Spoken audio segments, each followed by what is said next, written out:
Hello, everyone. I'm Nicholas Raven Mueller of the Ravens Loft. I am the creator of Demon Hunter Raven and the Divine Anomaly. And I thought we should take a moment to talk about Eric July and the Rippaverse. Is there anything that we can learn from it? And I think you'd be surprised, or maybe you won't. All right. So, if you don't know what's going on right now, a famous YouTube influencer named Eric July has launched his first book, Isam. I don't know how you pronounce it, and it's part of his new universe that he's creating, a comic universe called the Rippaverse, and it has done huge numbers on his own website that he is using the crowdfunding model to sell pre-orders. So it's not necessarily crowdfunding, but he's using the model to work within those means, which confused a few people at first because some people are using the technical for that. But from what we've seen, though, is that it has been doing large numbers. When it first came out, it had done, it shot up to $1 million, then $2 million, and as of right now, it's over $3 million, which is substantial. Obviously, no one's, it's drawn a lot of criticism, a lot of noise. It's drawn a lot of heat. It is an accomplishment that very few or within our time frame will ever accomplish, and it's really cool to see. Um, but with everything that's going on, is there anything we can learn from this? Is there anything that he is doing or that has happened that we should look at? I think the answer is yes and no. Within everything that you can analyze, take apart, and look at, there's always going to be yes and no. There's going to be things that you shouldn't take, you shouldn't study, or it's not important to you. It has no relevance to you. Obviously, there's going to be certain prelims that we ourselves are not going to be able to refactor. But the one thing we can look at is that Eric July has been working very hard to gain an audience, build a platform, and form a community. Now, all of these things we can slowly build up over time. And one of the things that he really capitalized on was already joining a community, a subsect, an audience that was already feeding off of something. And he went into that and joined in as well and capitalized upon it. Now, let's remove any biases of how you feel about groups, these people, these things that are going on, and let's just look at the data. Let's just look at and analyze what's going on here and see if there's anything that we can take from it in our position. Because I think as creators, we all want to level up. We all want to learn, no matter what side of the spectrum, where you're at. Myself as a Christian, I want to focus on believers and I want to focus on faith-based stories, but leave it open-ended for anyone to engage and be entertained. Because my main job is to entertain you, is to give you a moment to relax, read something, enjoy it, and escape. But also at the same time, if you happen to be going through a moment of crisis or trauma or any way that I can help you with a life situation, I want to give you life application tools to help you remedy those issues. So I want to entertain you and heal you, give you tools. So with Eric July's campaign for the Rippaverse, Isam, the first issue here, he worked very hard to foster an audience. I think that's incredibly important for us to understand from our own place. If we just launch a book, put out something for sale without an audience, who's going to buy it? Who's going to come there?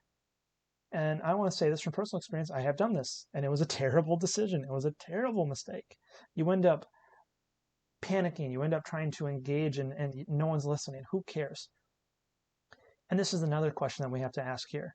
How do you get people to care for your product? How do you get people to care for your comic book? Since I'm a comic book creator, this could factor into music, movies, all sorts of things that you're trying to sell. Even when I worked in insurance salesman, you're trying to get people to relate, give them a need. You want to fulfill a need. Um, Business opportunities are about fulfilling needs and identifying those needs, and then centering upon it. And then marketing is trying to sell upon the emotions, the wants for that.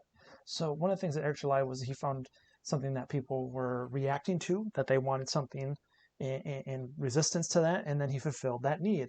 So it was really simple if we look at that. He saw a want and he fulfilled the need for it, and he made money off of it. Now you can talk about the different ways that it's going about it, whether it's done through means of malice or through treating it through this manner. Let's just look at the raw data and just look at how it's being obtained. I think there's some really cool things we can look at about engaging with a certain community and your audience. How are you talking to them? If You have an audience that's really into Dragon Ball Z. You should probably talk to them about that. You should probably engage with them. It's about being relational. And in any like relationship, it's a two-way street. It's not just one way. You can't just be talking about yourself all the time. You can't just be talking about your wants, your needs. It's two-way. You got to be giving back and forth. You got to bring as just much. You got to give more. You got to bring more to the table than what they're going to give you. Um, and in that case, you can create loyalty. And that is the one of the biggest things that I have seen out of this whole entire thing that has exploded out of this Eric July Rippaverse thing is the loyalty that he has created, that he has fostered, because he's really done a really good job of of feeding into these people, into his fans, his audience, and creating connections. These people really admire him, and no matter where you're at, I think as a creator, that's all what we want. We want to be on a level where our work is admired. Um, and that's the other thing too, is I don't think just the book itself is selling. It's he himself that is selling the book. Um, you hear a lot of people talking about, especially in the crowdfunding scene, is it's not just the book anymore that's selling. It's you, the influencer, you, the personality. People want to see you succeed. They want to see you and your project succeed. They want to see you win. And it's one of the biggest things you'll see are his fan bases. They are rapid. They are very much want to see him win. They don't want anybody else talking about anything else. They just want Rippaverse, Rippaverse. And so how do you create that want? How do you create that need? How do you foster that? How do you create that mentality that other people want to see you win? How do you get people to be on your side? And that's something you have to ask yourself. Are you giving just as much? Are you fostering a community? If you're always on a social media site going, buy my book, but you're not doing anything to foster relationships, are you offering something? Are you in there helping people? Um, Being genuine. That's going to be another major thing here. Now, you can argue whether Eric July is a genuine person or not. Let's just go from the standpoint that he is, that he's genuine about the way he feels about things, the way that he's talking about stuff, and how he is going about things. People are going to respond to that because the minute they feel that you're a fake, phony, or fraud, or you're just trying to grift them, you're going to lose a lot of credence. You're going to lose a lot of trust. And it is so hard. It is so hard to gain people's trust. But you know what? It's so easy to lose it. So you have to work really hard every day to gain their confidence, their loyalty, and their trust in you. But you have to work even harder not to lose it. You have to create. It's like being in a relationship with anyone. The minute you cheat on this person or you give subpar, you know, any of those factors are going to play a huge thing into it. So be upfront with people, be honest, be genuine, and that can be hard because there has to be transparency and vulnerability in those moments. And I myself struggle with that because how much do you show people? How much do you let out to people? How much do you display yourself? Not every aspect of my life is out there for people to see. A lot of people know that I'm a father, a husband, and I have 5 kids. But beyond that point, I don't show my kids. I don't make my personal life very well known beyond that a lot of my books are fueled by the trauma and abuse that I went through as a kid. And I want to share how my faith and my faith in Jesus has really helped me overcome those obstacles. Work in progress still. It's not 100% remedied. It's still, you have your days. But I think if we could think about the idea of platforms, one of the things too is to have a stable platform. Like for me, Twitter has become my oasis, my headquarters, my hub, and it's taken a while to grow that and learn the appropriate manners. Everything I'm telling you guys is stuff that I've been learning. It's been taking me years to teach myself and watch videos and get this stuff and have help from people too. So if you can platform and gain a name and a reputation too, what do you want people to know you by? As a creator, I think that's really important, how your reputation and seen, whether you like it or not. When you enter into the creative sphere, especially entertainment and as sales, when you are reliant on the ability to sell, you need those factors in place. Otherwise, other people are going to make it for you. And that can be difficult because perception is everything. And people aren't always going to like you. They're not always going to like your work. They're not going to side with you because you might stand with a certain thing or you might have a certain belief system. As a Christian, I've already gotten backlash. People have immediately muted me or blocked me because I have a belief that doesn't sit well with their systems, and you just have to be okay with that. But what you can't do is you can't ignore the people you are trying to be in relation with. You can't suddenly just disregard them and suddenly decide, I'm not going to be this anyway. I'm not going to do this. You got to be genuine up front. You got to be yourself. You can't be anybody else. Um, so the one thing I want to say though is, if anything, because Eric July's not doing anything new here. He hasn't reinvented. He hasn't brought anything new to the table that hasn't already been done. He's done it better in some cases. He's brought the one thing here that a lot of people need to understand is he brought his audience. They were going to buy anything from him anyways. He could put out a CD. It could have been put out a film, a novel. He put out a comic book, so it's in our general sphere, and he talks a lot about comics.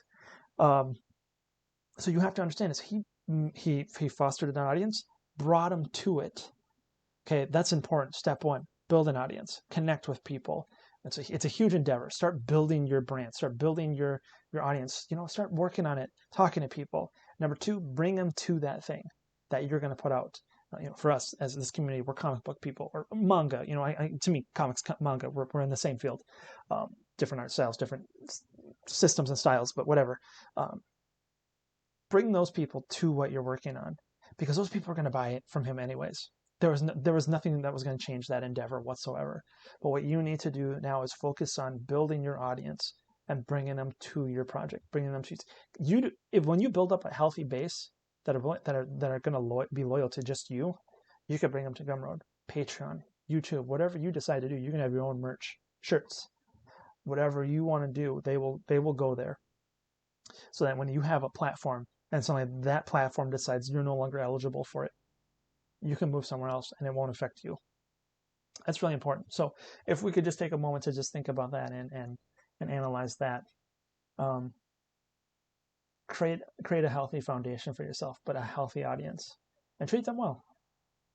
All right, thanks guys for stopping by and listening to me ramble about fun things about comics and that. Hey, I have got a Kickstarter running right now, and I would appreciate it if you went by and stopped by and checked out Demon Hunter Raven on Kickstarter right now. I am funding for the print version of Volume 4, which is going to have the issues 9 through 11 in it. It's an ongoing series. It's been going on for 2 years now, and I'm already working on the next volume, which will be 12 through 14. And we've got plenty more coming up as well. But my goal is to just entertain you and provide really cool stories and cool characters. But anyways, we're funded on Kickstarter right now. We got 14, 13, some amount of days anyways. Anyways, God bless. You guys have a great day.